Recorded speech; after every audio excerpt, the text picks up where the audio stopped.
Baik, selamat pagi, selamat siang, selamat sore, selamat malam. Jumpa kembali dengan saya Pak Niko di channel Bung Niko. Bagaimana kabarnya? Semoga kita semua selalu diberikan kesehatan. Salam sehat, salam Pancasila. Baik, pada kesempatan kali ini saya akan berbagi informasi. Ada dua poin, dua materi pada pagi hari ini yang akan saya sampaikan. Yang pertama itu berkaitan dengan peran P5 dan hal baru dalam kaitannya dengan kurikulum merdeka. Kemudian yang kedua kita akan sedikit melihat mengenai konsep pembelajaran berdiferensiasi. Nah, seperti apa penjelasannya? Mari kita simak bersama-sama. Nah, kita mulai dari peran P5 dalam kurikulum Pancasila. Jadi P5 itu adalah singkatan dari proyek penguatan profil pelajar Pancasila. Itu ya, P5 ya. Nah, dalam profil pelajar Pancasila kita tahu ada 6 dimensi ya. Beriman, bertakwa kepada Tuhan Yang Maha Esa dan berakhlak mulia, kemudian berkebinekaan global, gotong royong, kreatif, mandiri, dan bernalar kritis. Itu ya, ada 6 dimensi dalam profil pelajar Pancasila. Biasanya disingkat juga untuk memudahkan kita mengingat. Itu kita bisa menggunakan akronim, misalnya makan roti manis ya. Ma-nya beriman itu ya. Yang pertama beriman, takwa kepada Tuhan Yang Maha Esa, berakhlak mulia. Kan-nya berkebinekaan global. Roti, ro-nya gotong royong, ti-nya kreatif. Ma, mandiri, nis itu bernalar kritis. Itu ya, makan roti manis. Nah, itu untuk mengingat saja. Baik, kita akan mulai dari peran P5 ini ya. Apa sih P5 itu? P5 tadi sudah saya sampaikan, yaitu proyek penguatan profil pelajar Pancasila. Nah, P5 ini adalah proyek yang akan menemukan jawaban atas pertanyaan-pertanyaan mengenai peserta didik dengan kompetisi yang dimiliki ya, yang ingin dihasilkan oleh sistem pendidikan kita. Ada beberapa prinsip-prinsip dalam P5 itu. Yang pertama itu holistik ya. Ada yang disebut dengan holistik, artinya menyeluruh ya, memandang segala sesuatu secara keseluruhan. Kemudian kontekstual itu berkorelasi dengan kegiatan pembelajaran yang sesuai dengan pengalaman nyata, real ya, fakta dalam kehidupan sehari-hari, itu kontekstual. Kemudian berpusat pada peserta didik. Nah, selama ini kita tahu bahwa model pembelajaran yang kita terapkan itu masih berpusat pada guru, teacher center ya. Nah, dalam kurikulum sebelumnya K13 juga sudah mulai digalakkan untuk tidak lagi menggunakan model pembelajaran yang berpusat pada guru atau ceramah gitu ya. Nah, pada kurikulum merdeka juga akan dikuatkan kembali bahwa pembelajaran itu harus berpusat pada peserta didik. Jadi guru hanya sebagai fasilitator, peserta didik yang lebih banyak berperan aktif. Kemudian prinsip yang berikutnya eksploratif.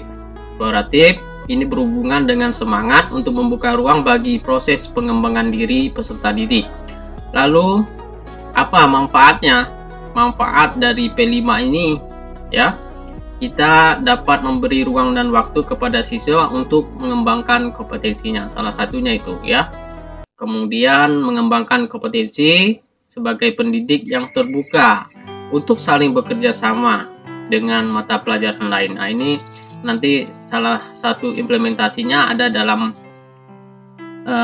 P5 itu sendiri ya, berkolaborasi. Jadi tidak serta-merta proyek yang akan dibuat itu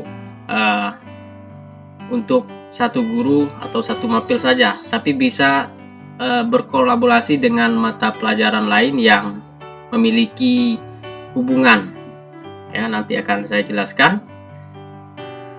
Nah, itu ya sedikit mengenai konsep dari P5. Jadi profil pelajar Pancasila ini merupakan esensi atau muara dari konsep kurikulum merdeka. Jadi puncaknya ya.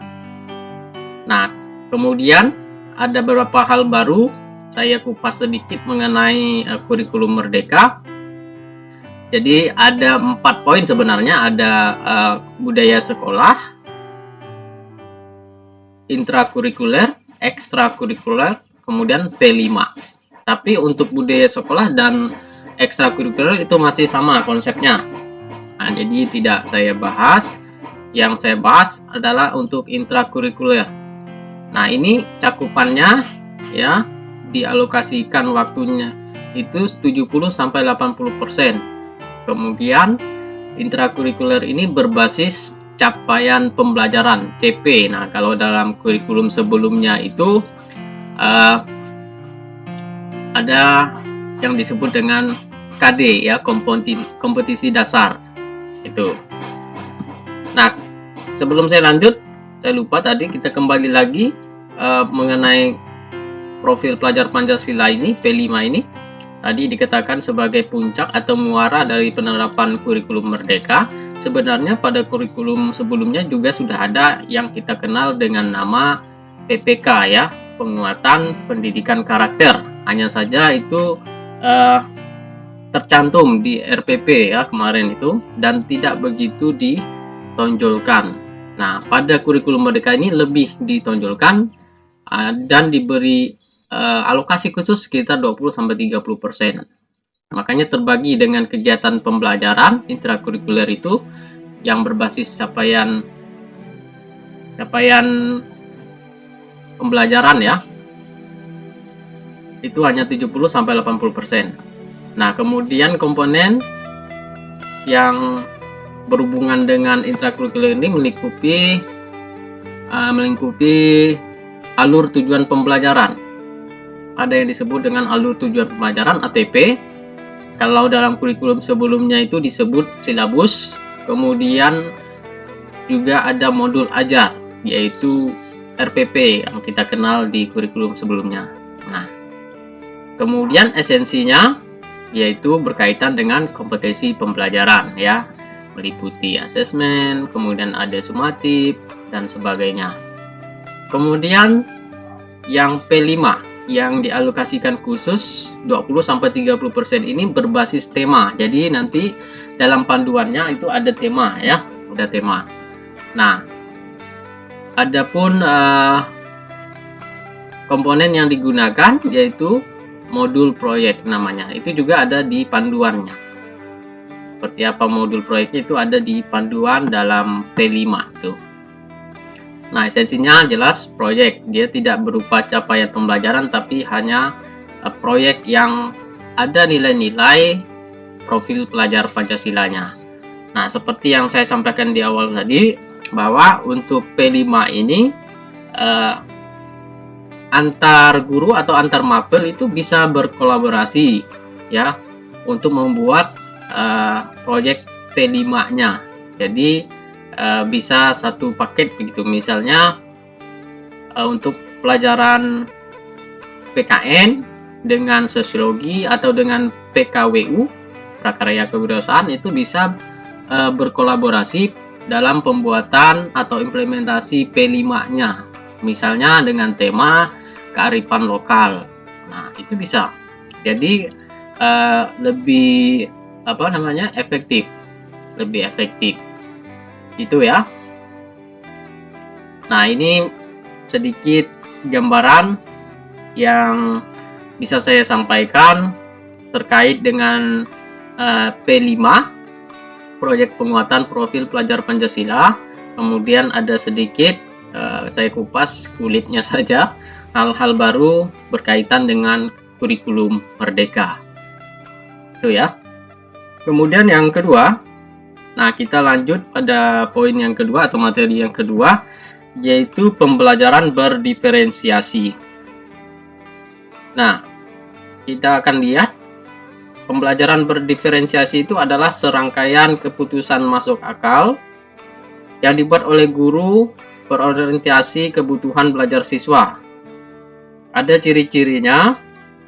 Ciri-cirinya meliputi kelompok belajar bervariasi, kemudian peran guru sebagai fasilitator itu menyesuaikan kebutuhan siswa, kemudian mampu mengundang murid untuk belajar. Ciri yang berikutnya, adanya pemetaan kebutuhan belajar siswa, yakni kesiapan belajar, minat, dan profil belajar. Kemudian ada strategi pembelajaran, yakni berdiferensiasi konten, berdiferensiasi proses, dan produk. Nah, contohnya seperti apa? Kita lihat yang masuk dalam pembelajaran berdiferensiasi itu. Guru meminta siswa menyelesaikan tugas ya dalam bentuk visual. Contoh poster dari kelompok A. Kemudian di kelompok B itu beda lagi. Guru meminta siswa menyelesaikan tugas dengan model kinestetik atau bermain peran. Kemudian di kelompok C, guru meminta siswa menyelesaikan tugas dengan model presentasi biasa atau tulis kemudian dibaca. Nah, yang selama ini yang kita terapkan ya, guru itu menerapkan model pembelajaran ceramah saja. Jadi guru yang lebih banyak berperan, sementara siswa itu pasif, hanya mendengarkan. Kemudian dalam diskusi itu model presentasinya yang biasa dan itu diberlakukan sama untuk semua kelompok. Nah, ini yang keliru begitu ya, karena bagaimanapun makna dari pembelajaran berdiferensiasi ini, kita memberikan kesempatan kepada siswa untuk mengeksplor sesuai dengan gaya belajar yang mereka sukai, yang mereka minati. Jadi seperti itu ya, tugas kita tinggal nanti kita memetakan terlebih dahulu. Oh, mana anak yang suka menggambar visual, mana anak yang suka yang kinestetik, bermain peran, praktek langsung, mana anak yang suka menulis kemudian membaca di depan kelas. Nah, itu ya. Oke, demikian ya informasi yang bisa saya sampaikan, semoga bermanfaat bagi kita semua. Mohon maaf atas segala kekurangan. Saya akhiri.